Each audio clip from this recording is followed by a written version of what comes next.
May kaibigan ako dati. Sobrang tahimik, hindi nagagalit kahit anong mangyari. Akala ko siya na yung pinaka-mature sa amin. Hanggang isang araw, sinabi niya, hindi ako mature.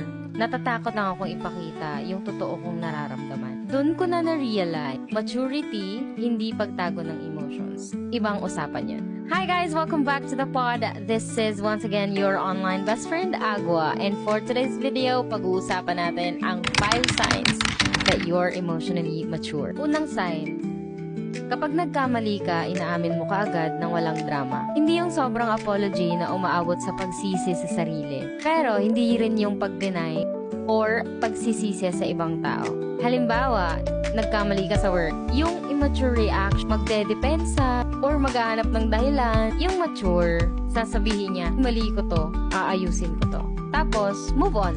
Walang drama. Pangalawa, kaya mong umupo sa discomfort. Di mo agad kailangang takasan. Hindi lahat ng masakit na feeling kailangang ayusin agad or palitan ng distraction. Post-breakup, halimbawa, kapag mature, hahayaan mong umiyak. Hindi agad re-rebound yan or magpapakabisi para hindi maramdaman. Sign number 3, hindi mo kailangang manalo sa lahat ng usapan. May difference ang tama ako at payapa kami.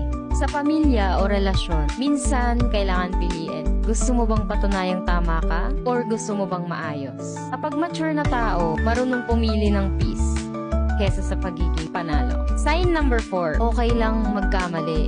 Hindi nakakabawas ng value mo. Hindi mo identity ang isang fail. Bumagsak sa isang goal, hindi yan ibig sabihin failure ka na bilang isang tao. Isang result lang yon, hindi sentence. Sign number 5, responsible ka sa reactions mo, hindi lang sa actions mo. Kahit may mali sa'yo yung ibang tao, traffic, bad trip na customer, di makatwirang sinabi, ang paano ka mag-react, choice mo pa rin. Yan ang pinakamahirap sa 5. Pero, yan din ang pinaka-defining. So, kung 3 or higit pa sa 5 to ay nakaka-relate ka, mas mature ka na kaysa sa akala mo. So, anong sign ang pinakamahirap sa'yo? Comment mo nga. Sa ngayon guys, yan lang muna ang pag-uusapan natin. Follow for more. Bye!